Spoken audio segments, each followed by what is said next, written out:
my earpieces because they are too loud. Let me. All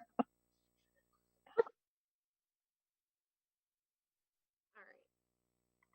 So we should go ahead and get started.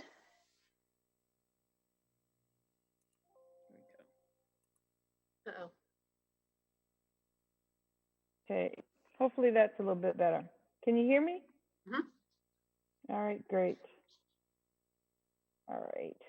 So I think we're ready to get started. So I'm going to ask for the countdown from our folks who are.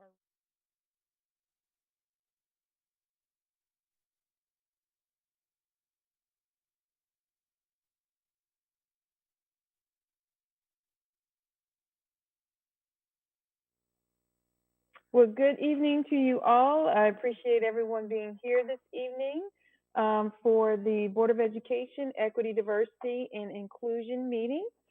Today is November the 2nd, and believe it or not, I think our very first meeting was a year ago, almost.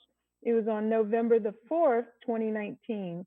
So this technically is our 1-year anniversary as well. So it is great to be in such incredible company.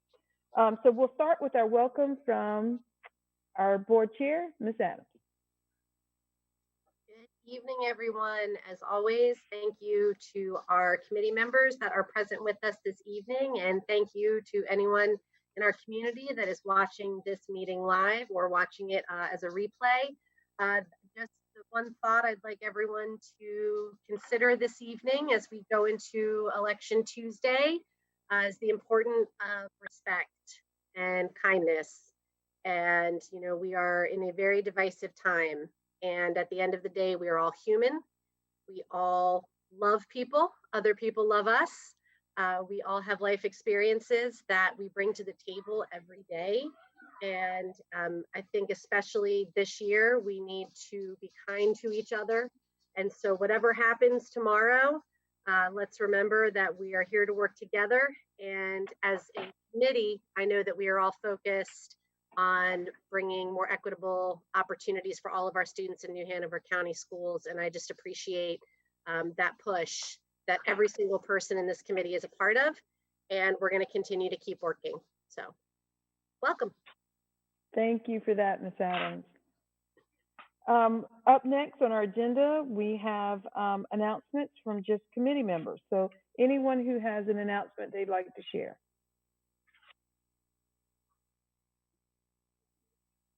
I have a really brief one. I have been invited to join the Communities and Schools Board for a term, and I've accepted and applied and been approved, and so I'm excited to have that partnership. Certainly, it feels very relevant to the work we're doing here. So any use I can be, I'm happy to help with that.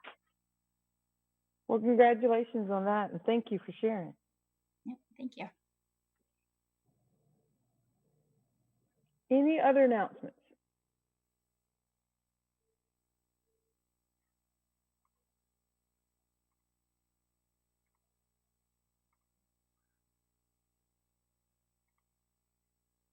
Okay.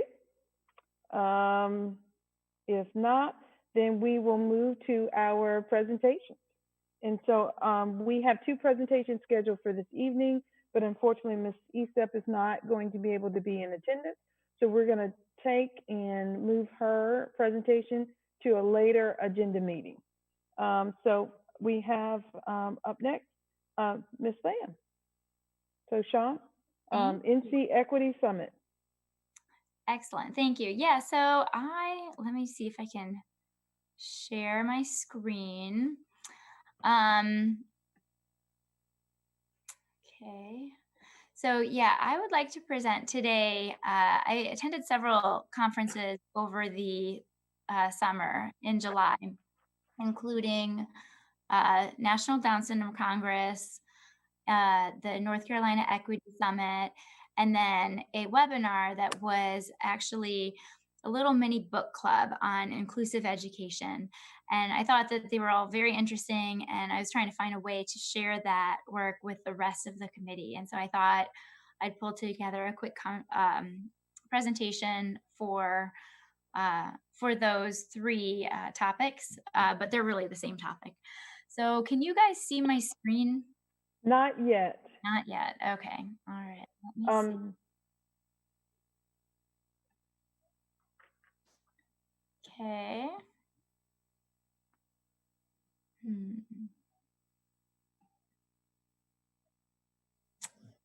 Okay.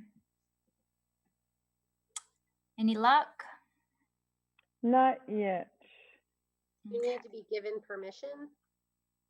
Perhaps. Do you see the green share button? I do. So once you hit the green share button, okay. Let me hit it for myself. Then there should be a blue share button on the right side. Oh, I think I have. Yes, I think I have. Okay, we've got it. Yeah. Okay, great. Okay, great. So, all right. So yeah, I'm going to talk about inclusive education today, and this is certainly from a parent and stakeholder perspective. So just keeping that in mind. A lot of what I'm going to say is very relevant to this work and to this group, and so I know I'm preaching to the choir for a lot of it, but I'll certainly go into some detail whenever you guys would like. So yeah. Okay, excellent. So what is inclusion? Hello? I think someone may not be on mute. I'll go through and mute some folks. All right. So this is a definition of inclusion from a disability rights advocate. And his take was the valuing of diversity within the human community. When inclusive education is fully embraced, we can abandon the idea that children have to become normal in order to participate and contribute to the world. So in a nutshell, the goal is that students with disabilities are educated alongside their peers without disabilities in their neighborhood school. Now, that doesn't always happen, but that's a great goal. So 80% inclusion, when people talk about inclusion in an education environment, they typically mean 80% or more of a student's time is in a general education setting, based on the idea that all children can learn. So inclusion, no surprise, preaching to the choir here again. It's a civil right. It's a basic human right to belong. It stems primarily from Brown versus Board of Education and all the work that we had to do for that equality with the doctrine of separate being equal. It's not really true. We all know that was not true. So the danger of this, of any segregation, is that students with disabilities could be regulated to be devalued and taught dependence and subordination. And as a parent, what worries me too much, and the language that worries me too much, is hearing the words compliance too much. I understand that compliance is important, but I prefer to think of it as access and engagement, not just following directions, like engaging in the curriculum, having it be meaningful to a student. And then the danger for the future is that without any exceptions, a segregated school experience leads to a segregated adult. And so there's a lot of research out there, and I'll kind of step through that as we go along. And as you guys all know, because you're educators, it's also the law. It's IDEA and American Disabilities Act and 504. So it's important not only from a basic human rights perspective, but that we're being compliant with the law. So the benefits of inclusion, and this is primarily, again, focused around students with disabilities. Higher academic achievement and higher educational outcomes, almost again without question. Findings show that 43.3% of students with disabilities made comparable or more progress in math, reading, spelling, social studies, versus a little less than 10% less in traditional special education. So some of the reason is that an inclusive learning environment facilitates the acquisition of these adaptive skills. You practice the skill of engaging in that community that looks like what your community in adulthood would look like. And so over the years, you get that higher level of social interaction, social competence, and the ability to communicate properly. So, and this is a good quote, and we'll go over it a little later too when we get in the specific webinar. But it says, we know that when students with disabilities are held to high expectations and have access to the general curriculum in regular classrooms, they excel. And so, a lot of times it's tempting to think, well, what will a student do with that in the long term? But when I think back to my school experience,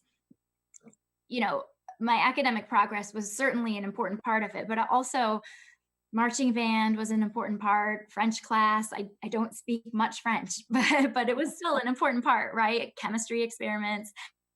That all was a very relevant part to making up one's formative years and to making up and having the ability to have draw back on those memories and experiences of growing up and being educated and understanding how to have critical thinking. So no matter what somebody is going to do in the future, it doesn't mean that access isn't necessarily relevant now. So that's an important thing. And it's a distinction that sometimes is a balance between parents and educators, because educators have all of these standard curriculum, standard course of studies, all of these goals that they're measured to, which is, it's a very important thing to have measurable progress. But parents' expectations are not necessarily the same. We want measurable progress, but to an IEP, not to the standard curriculum. So to an IEP, I think my kid's doing great, even if his report card isn't all A's, right? I think my kid is doing great if he's engaged in learning about, how to add double digits. And so, there's kind of a what I hope for my child to get out of school is not necessarily the same as what a typical child might get. And so there's a lot of balance that goes into this. And so we'll talk about that a little later in terms of prioritization. So another more benefits of inclusion based on 30, 40 years of research was an increase in access to curriculum and more instruction time increases the amount of instructional time on academic skills like literacy. And so you look in a self-contained setting where you think that you might get really intensive, very, specific instruction, which is explicit instruction, which is very important. You still get 58% of non-instructional time versus 35% in general education classes. So that's a huge difference in instructional time and access to concepts in education that your child might not get otherwise. And so that's another reason why it's very important to have the least restrictive environment for a child. You can see some other 13 times more likely to receive instruction that's explicit instruction. And then this quote down here, it's a very important concept. And I ran into this in one of the very first IEP meetings I ever had, but it was, we have no idea what a child is capable of learning unless information is presented in an accessible way. And you can communicate that back. And that communication back tends to be something that children with special needs struggle with, depending on the disability.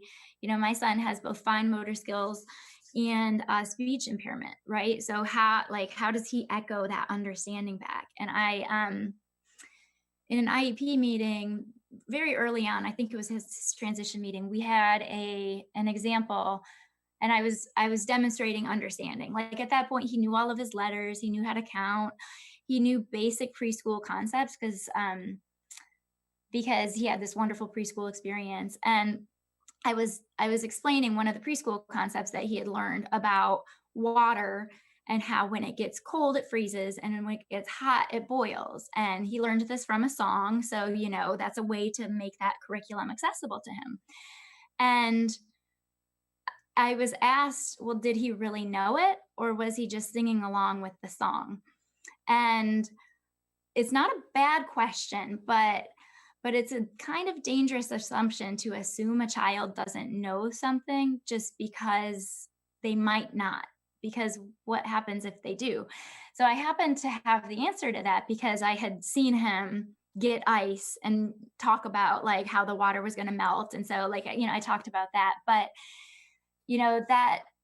that kind of implicit assumption that a child might not understand as much is very dangerous, because if their access to education is being like gatekept, you might not be able to find out what they're capable of in the future, and you don't know what anybody's capable of in the future. So that's an important kind of experience that I'm sure it's not just children with disabilities, but certainly a lot of children with disabilities probably have that experience. And so when you're stepping through like the formative education years, why this matters, and we talked about this at the beginning, but there are much higher independent likelihood of an independent future and greater graduation rates, greater employment and independent living skills for children that go through an inclusive education, regardless of the severity of their disability. So they can be very severely disabled, have an intellectual disability or multiple disabilities, but if they've had this background to draw on and this years and years of practice, they are more likely to participate in college or meaningful employment or independent living. Almost without exception, when I was at National Down Syndrome Congress conferences, they would have a self-advocate be one of the keynote speakers. A self-advocate be a speaker that kind of kicked us all off. And almost without question, all of these folks who were very active in the disability rights community, they all had one constant, and that was an inclusive education. So impacts on students without disabilities. It's important to note that, like any inclusion, this focus on having children be included with disabilities be included in the typical classroom does not impact the instruction time for typical children. So typical children make more comparable or greater gains in both math and reading. So students without disability make just as comparable gains when taught as in inclusive settings. So part of the reason for that is if you have an inclusive environment where you've got all the children at wide degrees of ability, understanding, methods, you have to teach them all differently. So you have to alter your teaching strategy, and this universal design for learning. So there's, visual learners, auditory learners, there's a lot of different types of learners. And when you differentiate any instruction, it not only helps the kids at kind of the ends of the bell curves, but it helps more of the kids in the middle of the bell curve too. So you get a really marked improvement for scores for typical children too. So it's really a win-win. And then, like we said, 30 years of studies or more. No studies conducted since the 1970s have shown academic advantages for students with intellectual or developmental disabilities educated in separate settings. So I'm not going to pretend it's not complicated or that it's easy, but clearly the data and the studies and the research all show that inclusive environment is kind of a win-win. So you can see the data for the percent of students in a general education classroom.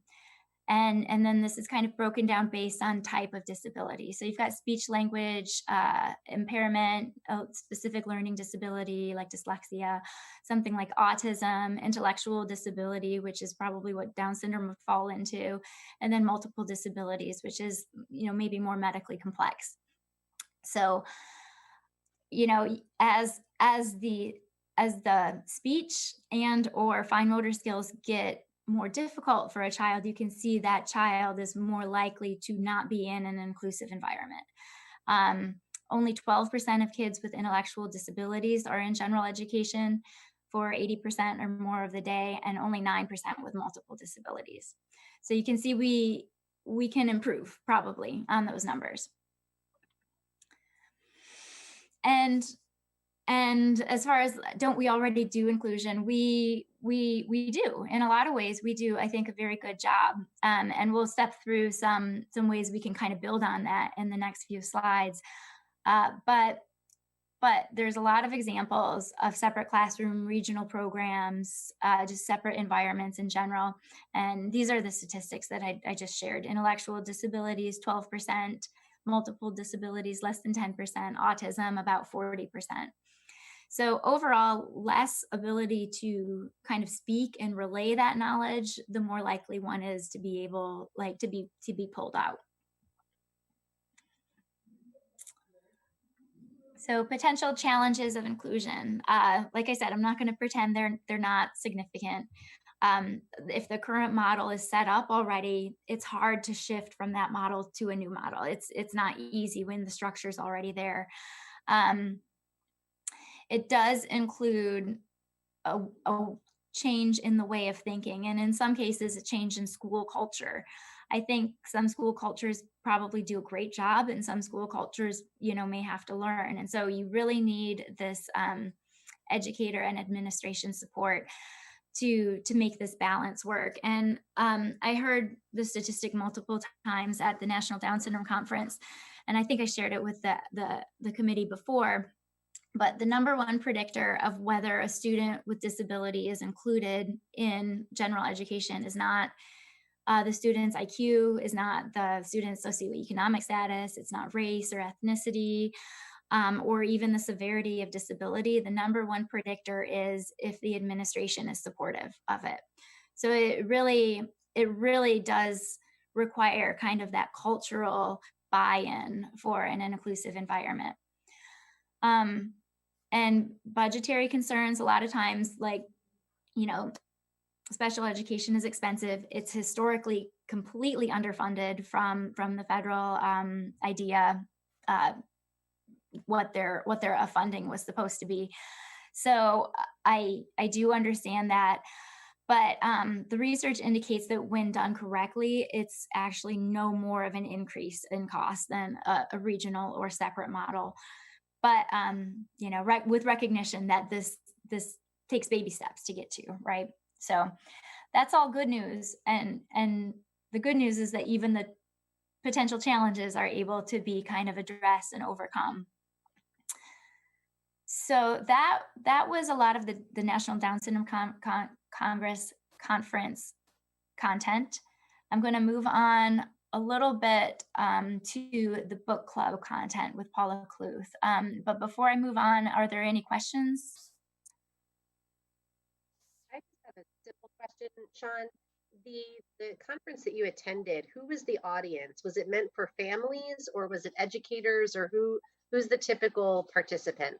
The typical participant is split between families, educators, and medical professionals. Okay. Because there are some complex medical needs sometimes. But I think that split, I would guess, would probably be about 60% families, 20% educators, and 20% medical professionals. Great, thank you. This is wonderful information. Thank you for sharing. It's great. And every year there is an educators conference. So if any educator is ever interested, I would be more than happy to pass that information along. And they also have, how to do inclusion, right? They have a lot of the like day-to-day tricks. So it's a great conference. I've gotten a lot out of it. Any other questions? I've got one, Sean. I don't know if it would be for you or someone else, or maybe no one would know the answer in this group, but I know we have regional programs in New Hanover County, but I don't know when they were established and why that was kind of the model that was chosen. Does anybody know that? I do not know that. I would think it would be a little while ago. I know the regional programs, I believe, are mainly in the early years, like in elementary, and then kind of from what I've heard from what Mr. O'Brien, I think they kind of, just because of the size of the middle schools and the high schools, they kind of even out in junior high and high school. but I don't know when they were established. I think the special education department may have to answer that. Okay. Any other questions?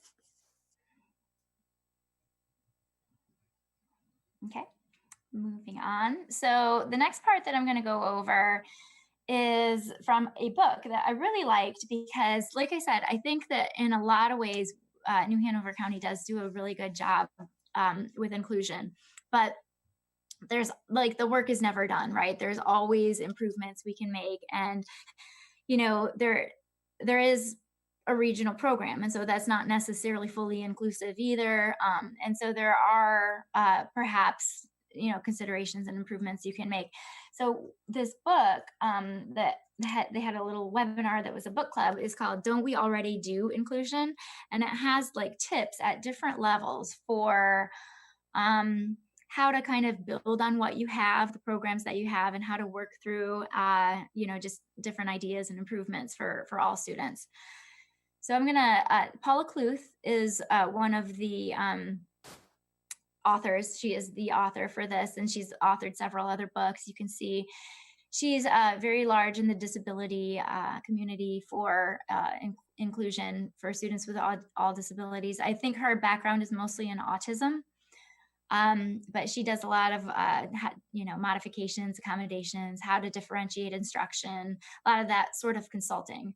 And so I would say that there's probably about, at the NDSC level, there's probably about 10 kind of like really big names in the education industry. There's Paula Kluth, there's Cheryl Jorgensen, there's Pam and Pete Wright, and most of these folks have like older children with disabilities, and you know they've dedicated much of their lives to you know, kind of you know, being the change, right? So she's a very credible, very insightful woman.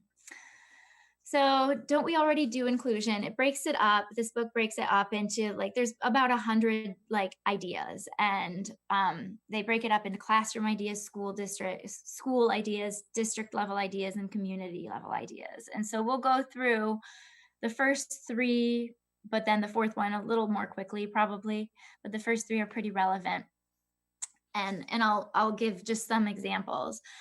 So in Don't We Already Do Inclusion, section 1, the classroom, some of the interesting ideas that I really liked were 1.11, go straight to the source. So if you've got like, you notice a lack of accessibility or some behavior things going on with a student with a disability, you know, it's the solving problems at the lowest level possible. Have you asked the student?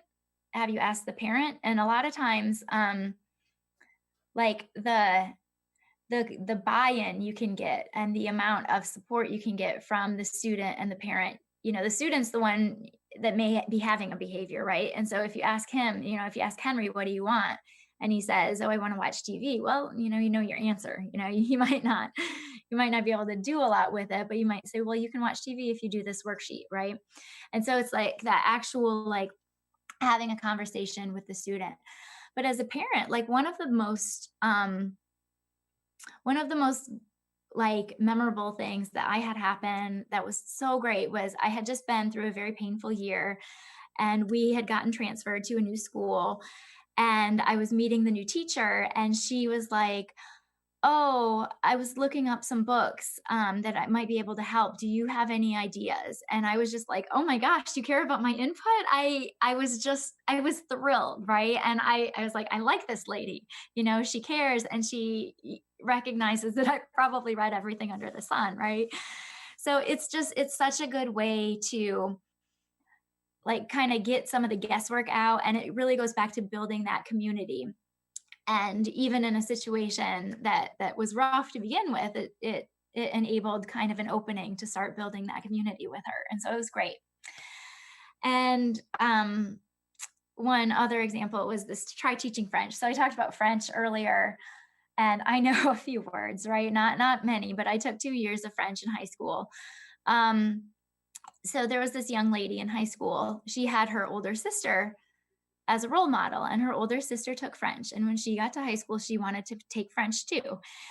And so they put her in French, and she had to, the parent had to advocate for this to happen because it was a whole nother language, right? There was stuff that this young lady was working on in English still, in literature still.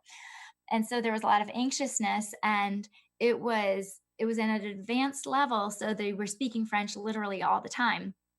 And there was a lot of concern about lack of accessibility, that she wasn't going to get anything out of it. So they pulled her out, mutually agreed, pulled her out, put her in science. But the young lady kept asking, can I go back to French? French. I want to go back to French class. I liked French. And so she took out, like, she had little postcards, like, you know, the little whatever these are. And she had like 36 French words. And she was like, I know this, I know this. And so she translated all these French words. And the parents were like, we didn't think you knew anything. And it kind of goes back to that, the risk of underestimating what a child can and can't know. And they were thrilled. They were at one point, they were like, well, we're just doing French for the social and thing. But now they're like, oh, I guess she knows French now, right? She knew enough that, like, they were so proud, and that, you know, it made this daughter very happy. It enriched her high school experience. And so she did go back into French and learned even more by the end. Beware the chair is it's a caution. It's a caution for not to have children with disabilities become too dependent on the aide, their support person. There's a lot of value that support person can provide, of course, but if a child becomes too reliant on that person to do their work, like, sometimes you'll see they'll get a worksheet and they'll, like, look to the person instead of just start working independently. So that's just a caution about fading support. And then providing appropriate academic challenges. You know, this is definitely like the high expectations, right? The number one reason students lose access to an inclusive environment is the perception that they're having to modify the work or accommodate too much. And I think that what is important is that you don't modify the work, you modify the goals. And that's part of what an IEP can provide. So some really good specific feedback for classrooms. At the school level, a thing you can do is ask who's missing, and are any students with disabilities in? Are students with autism in, right? So who's missing? Like, you want everything to be as closest to the community as you can get. Role sharing, that can be something as simple as the speech therapist coming in and doing speech therapy for all students, or occupational therapy for all students. You know, not every time, of course, but sometimes. And sometimes I think that helps enrich people that, you know, might not have a disability, but might need extra support too. Check the doors are simply like, what entrances are kids going into? Are they going into separate entrances? And is there a real reason why? Or can they go into like the same entrance everybody else goes into, so they can have those same student and peer interactions? This happens a lot, where a lot of times in the name of safety, they'll be like, oh, this kid doesn't know how to buckle yet, let's put him on, you know, the separate bus. But instead, like, there's other ways around that. Like, are they even on a bus that needs a buckle, right? Not every bus has buckles yet. So I think that that's kind of an important thing, is every time you separate children out, you lose the ability to have them have that peer-to-peer interaction. Students as partners, I think New Hanover County actually does a really good job of this in like high school, where my understanding is that students attend the IEP for at least a little bit and get to kind of advocate on what they want to be their goals. And then assistive technology, or AAC for all. This is really, like, we use QR codes for Seesaw right now. You can use QR codes for stuff like augmented reality. I heard a great example at the NDSC conference about, if you want to have a child learn about Charlotte's Web, you can have different parts of your classroom set up to be like, okay, here's something about spiders. Here's a little QR code about spiders. Here's a little QR code about farms or pigs, and you can kind of incorporate that for all students, not just for students with disabilities. At a district level, asking, are we inclusive? Like, this is one of the simplest things. And I think that we just kind of did something like this with the family communications on special education on Thursday, was we had that open dialogue about, are we communicating? Let's get direct stakeholder feedback. And you can, I mean, I'm sure people will be very honest, and you'll be able to get a good read on what the thought is there. 3.9, work with the school board. That's an example of what I'm doing right now. Like, just trying to, talk about different considerations for all children. 3.12, don't forget the science fair. So this is really important. Like, again, like I was in Science Olympiad when I was young. So obviously, like, this is right up my alley, but I know Henry can do science. And I know that even if he's not, necessarily going to compete at the state level, I know he can put together a bottle rocket and launch that bottle rocket, right? So even if it looks different, just participate, right? And then redefine achievement. So this is going to kind of go back to, like, my expectations as a parent might be different than a teacher's expectations, where they're like, a child is graded, and it can be maybe discouraging if they're not getting every concept. But for me, all I want is my child to be exposed, and then he'll pick on what he's interested in. And then at the community level, celebrate anytime you can, anytime you see good instances of inclusion. Shop where students work. Again, New Hanover County, I think, does a great job of hiring people with disabilities after graduation. So I think that, in a lot of ways, they put their money where their mouth is here with true inclusion. And then just join, right? Just join the soccer team, go to a play, do the stuff that's outside of school. And so that brings me to the end. This is a little thing that I show the IEP team every year when we have our annual. It's kind of where Henry's at, what he's good at, just some things that work well for him, some things that he needs to work on. And I think that this is a great way to, like, get the team on board with what I would want for his education, and really kind of get that parental, like, involvement and feedback. And I've got two sides just so I can get a cute picture of my other kids in there too.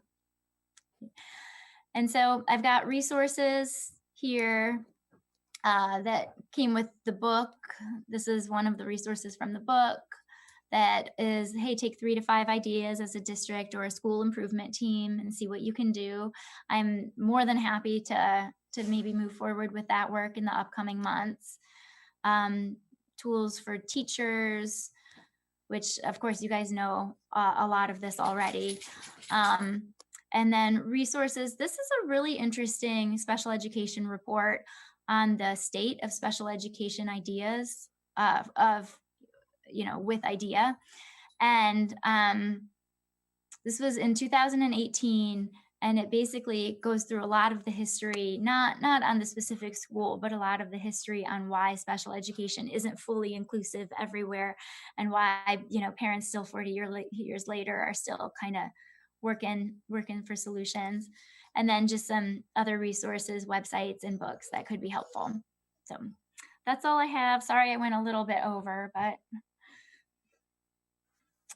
questions? Not a question, but just a comment. This was great. As a former special education teacher, wow, I wish I would have had these resources many years ago. And, I concur. I know that when my students, and I'm thinking about one student in particular, because I was a resource teacher, and people were very content to send their children to me. And I didn't know any better at the time, so I was very content to have them. But I remember that when my students were included, those were the students who really thrived in that general education setting, in that everyday ed. And it was because, the expectations for their outcomes were very different. So thank you. Yep, no problem. Yeah, Dr. Smith took exactly what I was about to say. Thank you, because I think so often with equity, like even equity becomes very exclusive. Mm-hmm. Like you start to think of equity, certainly along like lines of race and along lines of like even LGBTQ plus populations. And then, you so often forget this because you think of the students being protected by IEPs or 504 plans or behavior improvement plans. And, we've got to advocate for these students to be included within the classroom. And I love the point you made about not relying on the aid. That's something I really try to push for in my class. I had a student that this year she went to a SDA program at a middle school. The last year, she had a lot of needs and a lot of struggles, but she would always look up at her aide to write things for her. And I'm like, no, like this is something that you can do. This is something, we're going to work at it. Like you need the practice, but like this is a life skill that you need to have. And what we don't want to do is them to become that crutch because, we can't be so focused on the graduation rate and not focus on preparing these kids for life, regardless of limitation, regardless of what they may struggle with, or regardless of where they need help. We can't focus on the graduation rate, getting them through high school and not having them ready for the real world. So I really appreciate this presentation because it definitely challenges me as a classroom teacher to think about what do I need to do differently? What do I need to keep doing? What do I need to start doing? What do I need to stop doing? So thank you so much for this. Oh yeah, no problem. And I think, I mean, you can definitely tell that, most of almost pretty much all the classrooms Henry's been in general education, you can definitely tell that they are different. The teachers are differentiating. We have such talented staff, right? I mean, they're so good at asking questions to Henry and giving him just a little bit more processing time to give that answer to back to them. And I think that the support has been really good as well. It's logistically difficult because we don't always have as many special education teachers and as many aides that we need. And so I think that that drives a lot of just the challenges. It's probably staffing too. So yeah, logistically, I'm sure it is challenging, but I definitely think that the data shows that, and just anecdotally, it shows that there's so many benefits that can be gained from both, the student with the disability and the typical students. Henry's first year in kindergarten, he made his best friend without any help from me whatsoever. This little girl was being teased on the playground and she started crying, and he went up to her and he put his arm around her. And after that, they were just best friends, and they're still best friends to this day. And so, just that ability to have access to like true, meaningful peer relationships has already like enriched our life. Can I ask you a question as a parent of an elementary school child? My son has students in his class that have, I think, various disabilities based on some of the things that he shares when he comes home. Mm-hmm. And I try to engage in dialogue, and remind him that we learn different, and we highlight differences a lot in our house, that it's what makes us unique and special. How would you want parents of, as you've been calling it, typical children, how do we respond to our children when they're asking those questions of us that maybe they're not sure quite how to respond? Oh yeah, I mean, I think that's a great question. It's certainly, I think, just reminding them that everybody behaves differently. And, like Henry, especially near the end of the day, gets tired. And when he gets tired, he lays down a little more. And, it's not what you consider like typical behavior. And so like, I would be as open as you can be and be like, well, students with disabilities, so much in their day, it requires us a lot of energy to get through the day. Well, it requires them expending even more energy. And so kind of explaining that maybe they're out of gas, or maybe they don't have that filter, right? That some people have. So I think being as honest as you can about it kind of helps. And, what is so good for the student with disabilities is when they have those conversations with typical peers. Even if like they don't answer back, like I know in Henry's early years when he didn't really like have that like talking, like turn taking conversation, he still really liked like being by them because he would be like, no, I'm going to play with Grady, right? He'd tell me even if he couldn't tell them yet. And so it's that like that kind of opportunity to practice. So I think, asking them questions about, well, how are they being different? And then just explaining that everybody kind of handles things different ways. And that's part of the diversity of disability too, right? There's all sorts of intelligence, and Henry's got an intellectual disability, but his empathy is top notch, and his emotional intelligence is like super high. So everyone's got like their different strengths, and that's the value of diversity. I think you're probably handling it just fine. I know that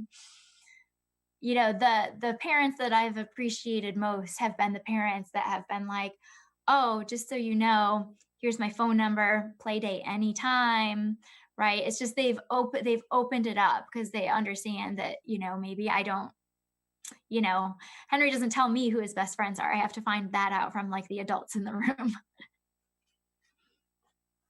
I appreciate that. Thank you. Yep.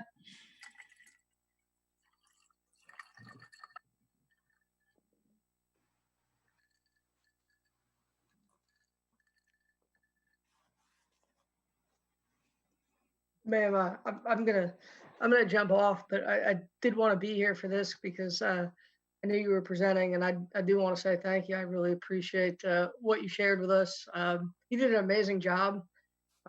It was informative, and didn't put anybody to sleep. It was really, really, it was so well done, and I'm just really appreciative to get this type of information. I've been coming to the EDI meetings for a while off and on, and this is a conversation that I really wanted this group to have, and I just appreciate you taking the lead on it. So thank you very much. Yeah, you're very welcome. Sean, will you make the presentation available? I'd love for us to post it to the site and then also to be able to share it with principals. Absolutely. Yeah, absolutely. I can put it on a Google Drive and I'll email you as soon as it's up there. I appreciate it. Mm-hmm. Okay. All right. Any other comments, questions? All right, thank you. Next on the agenda, we wanted to just get an update on the website work.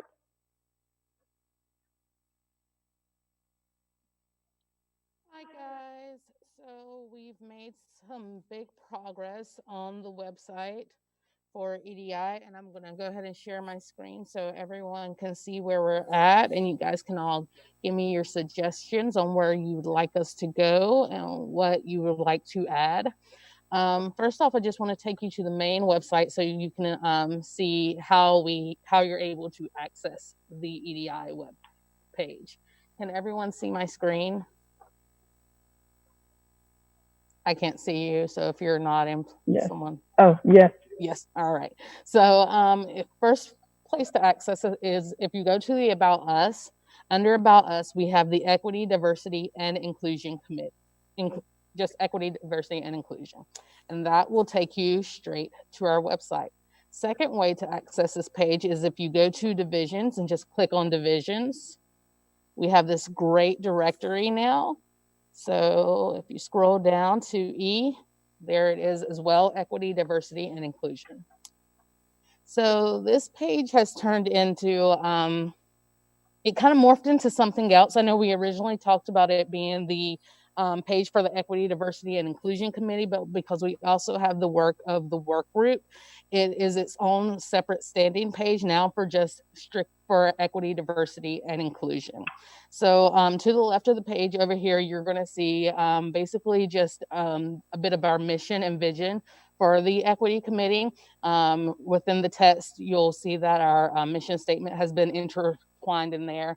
And then we also have some language about what the committee has been working on and what we do, and some areas of where the district itself has kind of been making progress in terms of equity. Over to the right, we have our NHCS Stands for Equity video that we previewed to you guys a couple weeks ago. So there, as soon as anyone visits the page, you'll have the text and then you'll have the video right there to be viewed as well. If you scroll down, then we have these nice little picture graphic links. So the first one is going to be equity training. If you click on that one, it's going to take you to all of our training information that we have participated in through the work of equity as a district. On the right-hand side, it's going to have a list of our book studies that are on there. And I see that anti-racist isn't on there, so I'm going to work to get that one added as well. And then over here, you can see on each time I click on one of the individual links, we're going to have like a little pop-up that will, a little navigation links that will help us direct in and out of the site. So just going back out. Chris, quick question about that. I'm sorry. Can you go back to the equity training page? Would it be possible to just put how many people have attended each? Or is that changing too frequently that would be tough to keep up with? If I can get that information, we can add that on there. Yes, ma'am. Okay, thank you. And then also, once we go outside of that, then we have the equity resources.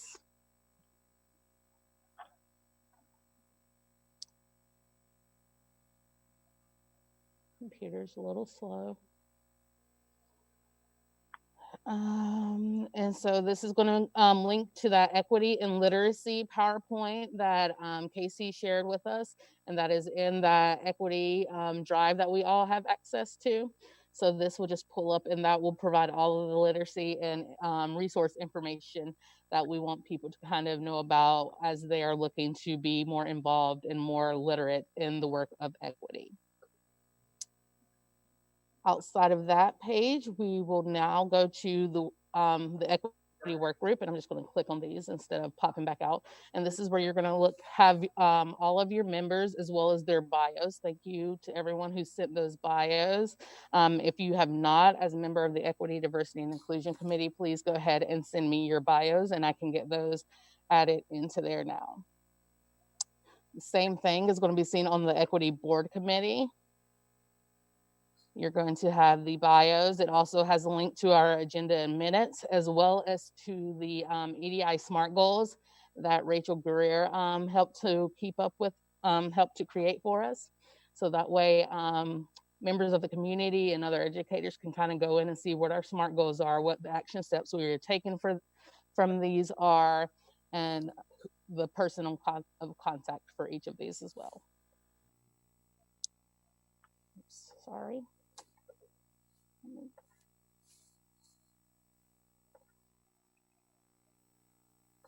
Going back.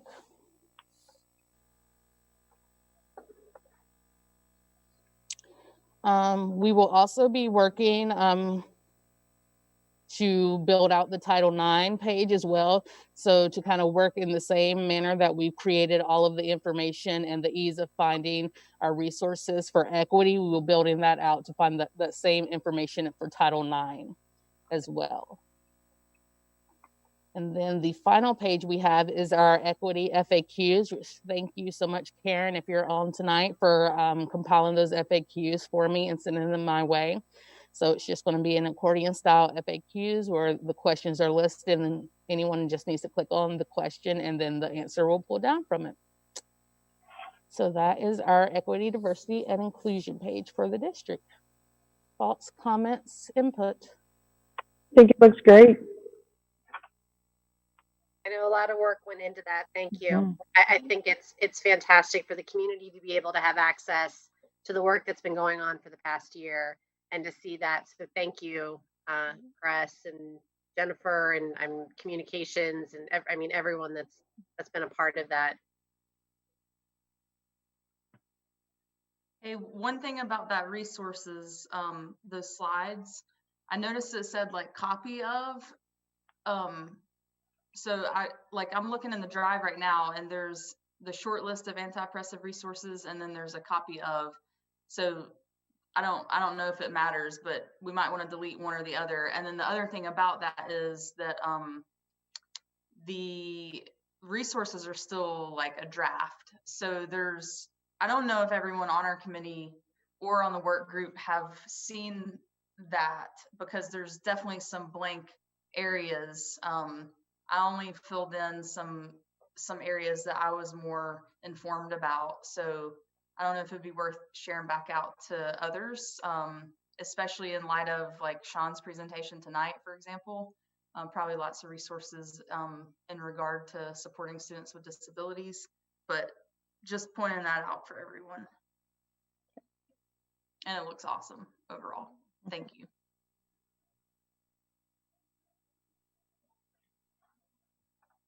All right, thank you to all the folks that worked on that, and thank you, Chris, for sharing tonight. Up next, social gathering updates. Franchon.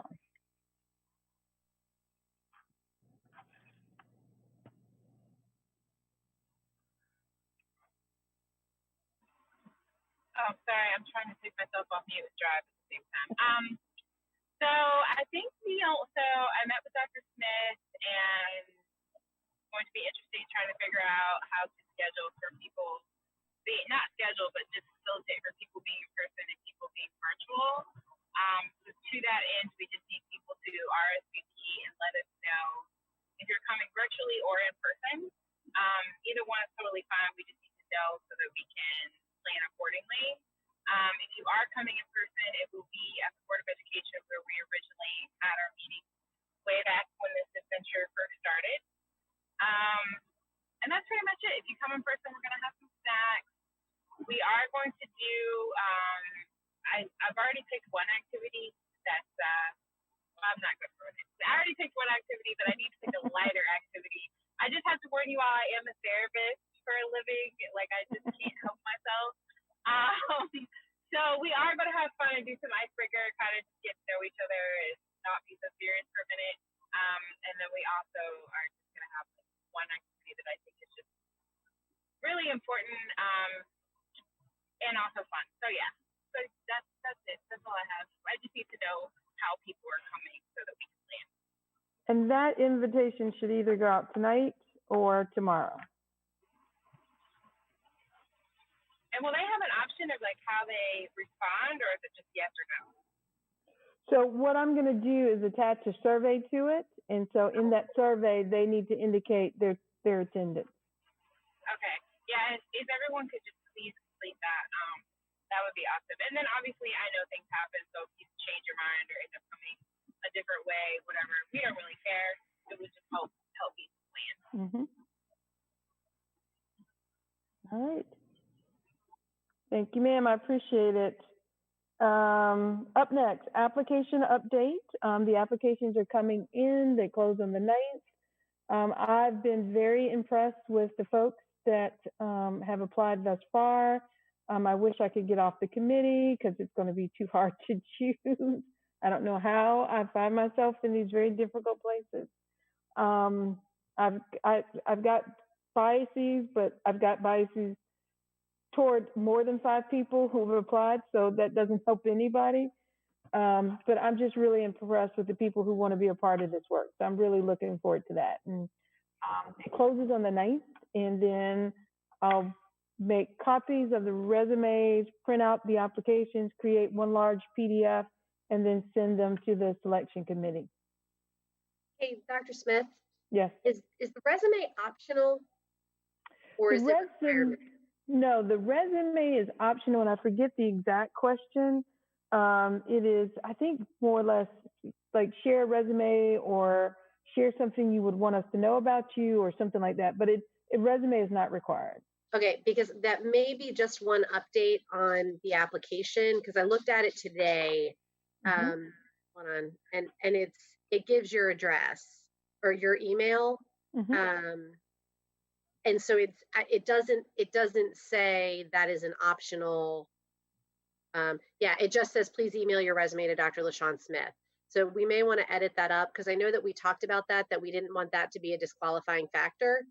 So is there a question before that speaks to that? If there's, please share additional information that you'd like us to consider as part of this process. And that one does not have an asterisk. So that is an optional question. But then right next, the next box underneath it, at least on my phone version, it comes up, the next thing just says, please email your resume. And it's not, there's not an asterisk on it, but because it's not a question, I think it's a little confusing if it's required or not. Okay. I don't know if this is an appropriate time for this or not, but did the committee set a meeting time? And if I missed an email about that, I'm sorry. My calendar is getting a little crazy, crazier than normal. So I just want to make sure that I'm available to kind of disseminate about the application. And no, I don't think that we have. My plan is to share those with you guys essentially 5 o'clock on the 9th, but I don't think we've set a time for us to sit and discuss. Either you or Sean want to set that time and just send the invite? Yeah, Sean, if you can just prompt me by sending me an email so we can just get some time together. Yep. I just know it's really important and I want to prioritize it. But because of current climate situations, my business is like a little out of control right now with people requesting things. So I just want to make sure that I set aside time to take care of that. Okay, yeah, I will send you an email with a bunch of options and you just pick a couple that work and we'll get something. Perfect. Okay, thank you. Okay. Yep.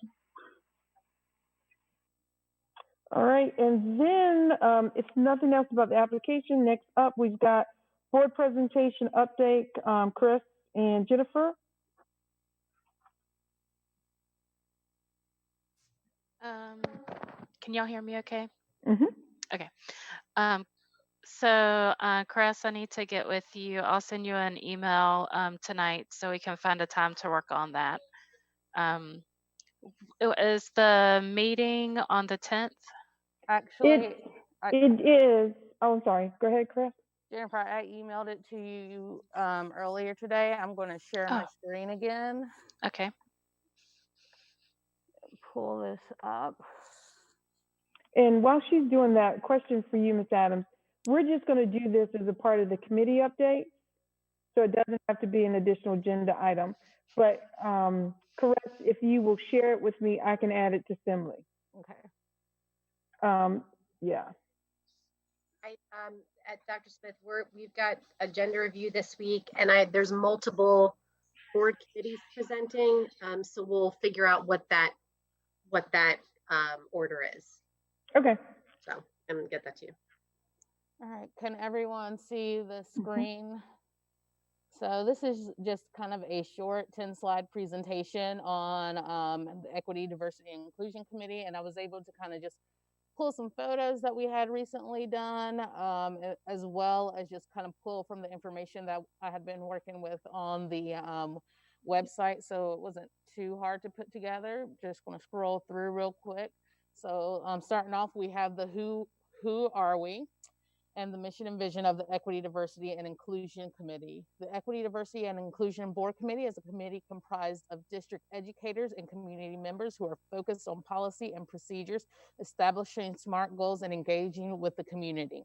The EDI Committee will ensure New Hanover County Schools celebrates our diverse community through growing a sustainable environment that embraces inclusion, provides equitable opportunities, and affirms our humanity.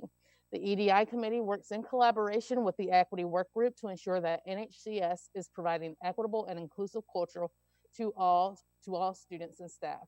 And again, Karen, if you are on here, that a lot of that just came from an answer she provided on the FAQs, as well as, again, our mission statement. So in there, and then again, we have all of the pictures that were provided to me for the bios. So thank you guys for that. One day I hope we're able to take a group photo so we can replace that in there and get that added. Next up, we have a year in equity. It's just kind of a highlight of accomplishments and progress in equity. First up with a timeline. Again, as Dr. Smith said at the beginning of the meeting, we are at our 1-year anniversary. On November 4th, 2019, the Equity, Diversity, and Inclusion Committee held their first meeting and began working on the mission and vision of their work. March 2020, like many committees, the work of the EDI committee was halted due to the global pandemic. However, the committee continued to work and meet virtually. June 2020. On June 10th, 2020, in response to systemic racism crippling our nation, the EDI committee released a statement denouncing racism, white supremacy, hatred, and affirming that Black Lives Matter. The statement was later vocalized in an NHCS Stands for Equity video. And again, the language for that, I just pulled straight from that statement that we did, a lot of committee members and board members worked to craft. November 2020, this month, the EDI committee rolled out an updated website through the district site. The site includes landing pages on equity training, resources, the work group, EDI committee, and FAQs. The committee is also currently seeking new members. NHCS stands for equity, so this kind of just shows a little bit of that information that we have out now. The video here, anyone can, and this presentation is in that large equity Google Slides drive that we all have access to. So feel free to go in and look at that from there, guys, if you'd like to. And then kind of an overview of what the website was look like when we were in the process of building it. Next up, again, just look at those trainings that we've done, the book studies as well. And per Ms. Adams, I will add the numbers of people who have taken and undergone these trainings as well to this presentation once I get those numbers. Then I added in our SMART goals that we have had. And I've kind of, for this area, just focused on the ones that I've seen that we've gotten a lot of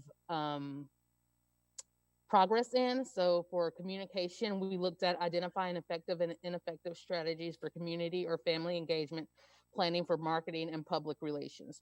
So to go success and opportunities that we've had for that was the Facebook Live that included bilingual Q&As, the town halls that we had for Plan B opening, which were also bilingual.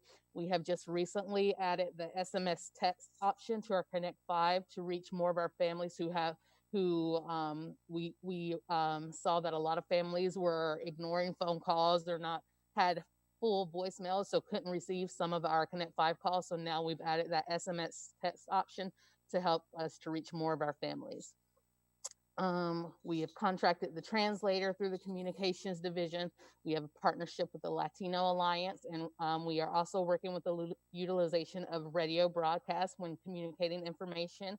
We had to meet the communications division last week, had a meeting with one of our Latino radio stations who will now be publicizing and getting our information out there. Also in communications, we had the Twitter chat that Casey hosted last month or the month before last. In terms of social and emotional learning curriculum, the district, we wanted district-wide purchases for SEL to support needs of students. And then based on that, again, this information is coming from the SMART Goals database that Rachel helped to create. So we have the K through 8 curriculum is in place. High school resources have been included. District-wide PD on teen mental health and first aid have occurred and are planned. And again, if there's more information that I can include that someone else knows about, please let me know and I will include that as well. Additional SMART goals, we have human resources where we wanted to hire HR staff that are knowledgeable about best practices for recruiting, retaining staff from underrepresented populations.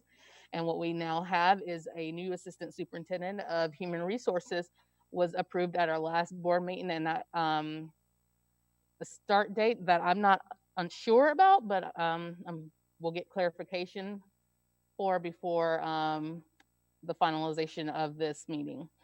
We also Correct, December 2020. All right, thank you, Dr. Smith.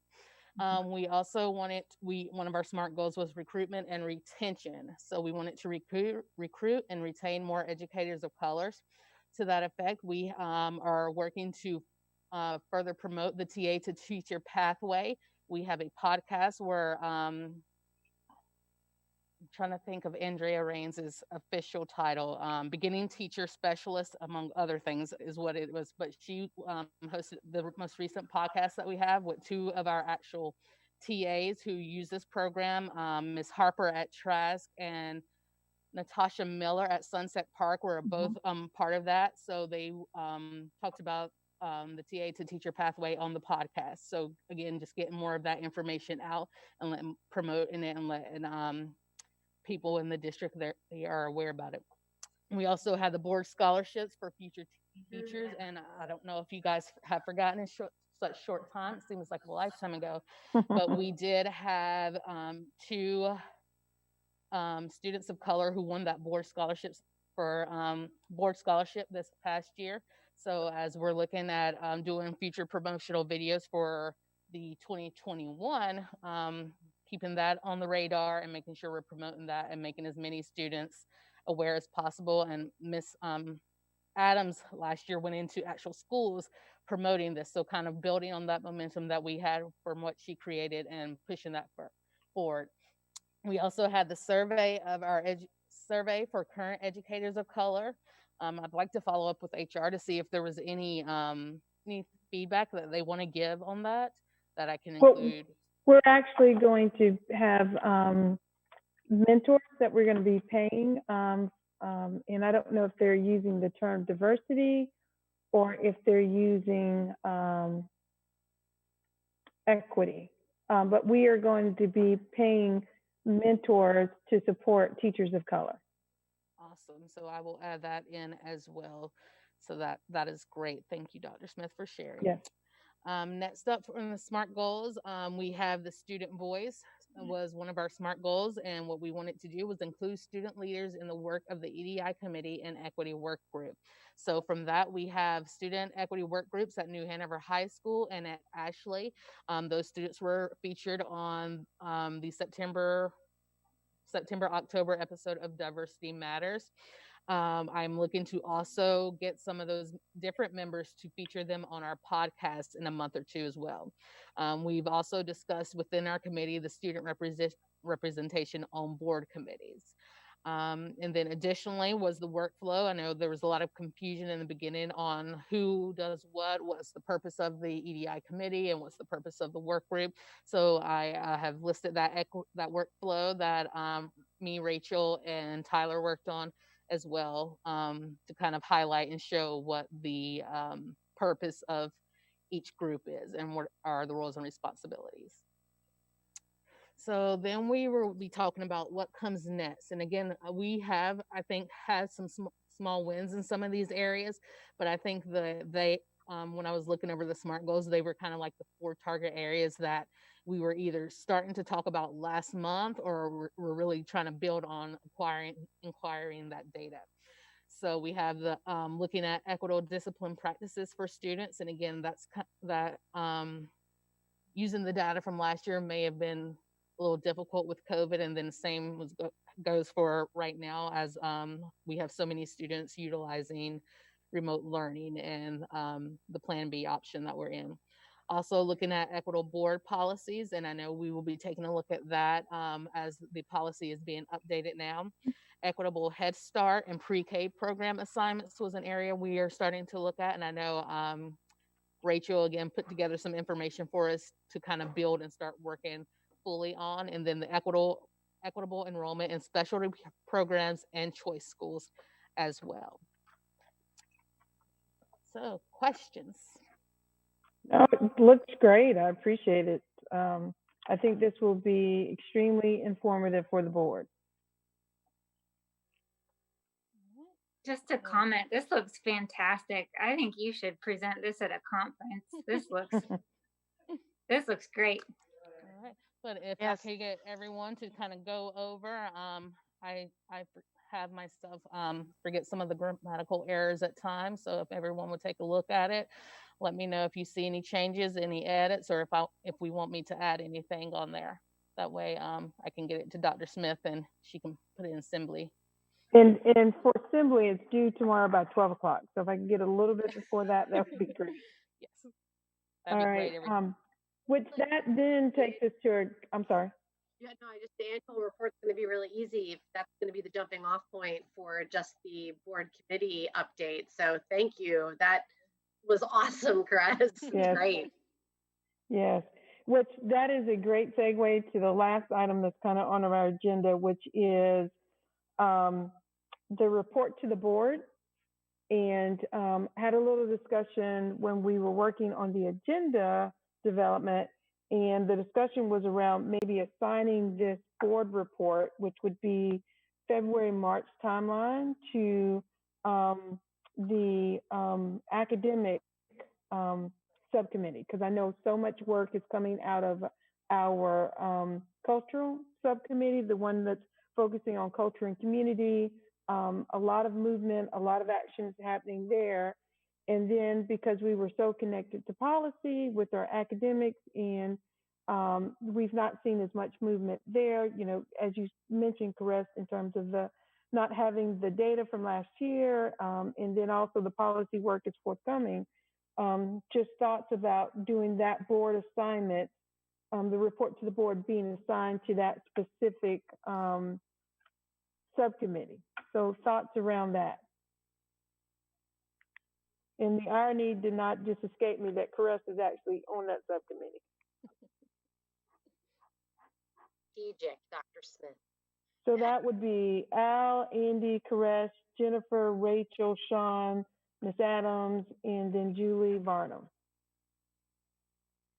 I mean, I think it makes sense if we would just want to make sure that we come together then as a committee prior to, you know, and make sure that the other part of the work group or the other part of the committee gets the opportunity to provide additional information, you know, just to make sure that they're included and that all questions are, it's a robust report that represents all the work. Yes, I think, yeah, and Caress, I think what you shared today would be a great starting point, kind of frame for that. But again, especially if we chose like a March timeline, then I think that would give us enough time for us to have that back and forth and really develop this in such a way that is extremely informative to the board and also carries recommendations for action. So that's what we wanted. So more than an update, but really a document that is recommending board action. And the additional piece to that is that gives us an opportunity to provide recommendations for action prior to the budget discussion. Budget discussion's ongoing, but that goes really April's the deadline. So by doing that by March, it can say this is what the equity committee feels is important moving into 21-22. Okay. Any questions, discussion, concerns?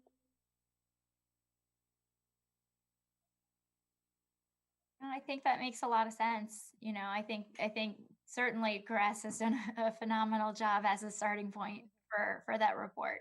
And I like the idea of having it be a comprehensive report that has specific actions coming out of it. I think it'd be good. Okay. All right. Wonderful. I appreciate it. All right. We are now at that magic moment in our meeting. Anything that we've missed? I have a question just related to like the task forces. Is it possible, and I might be totally going out on a limb here, but is it possible to further integrate the work group with this committee by having shared time dedicated in meeting times? So like we have that workflow document looking at the task force, and each of them, I think ideally have members from each and then possibly other community or employee members. So I'm just curious if that would be something to consider in the shorter term planning wise. Maybe we would still have our time as EDI, but when we are, you know, I'm just always trying to think about integrating where time exists. So it's just a question, I guess, for the group, and there might not be an answer right now. No, I think it's a great suggestion. I think sometimes the challenges is people just like naturally taking the lead on that and making that extension. But no, I think that really is where the productivity and the efficiency of our work lies. You know, not to burden our folks who sit on both of those groups too much, but maybe if Caress, Tyler, and Rachel might spend a little bit of time thinking about that and just see where we might be able to create that intersection. I'm doing this, but you can't see my hands. I think that might be a way to initiate that, but I think it's a great suggestion, Casey. Yeah. I'm working off Rachel's awesome visual. I feel the energy through the screen, Yes. Okay. All right. Anything else?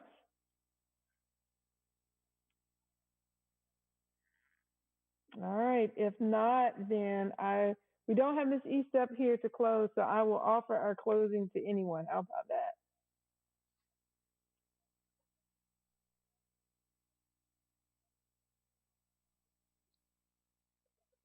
The person who's talked the least this tonight gets to close for us. Gotta be Mr. O'Brien. Say that must be me, so I'll be happy to do so. So, well, I feel like I should end with something really, really profound, but I really don't have anything really profound. I think Sean's presentation and Caress's presentation were profound enough. So I think we'll just say thank you for being on the call. We appreciate all of the work, and this is important work, and we appreciate everybody's contribution. So thank you. What a way to close. Thank you, Mr. O'Brien. All right, guys, thank you so much. I appreciate you all, and I wish you nothing but the very best. And I look forward to when we're together again. Hey, you guys take care. Good night, all. Good night. Bye.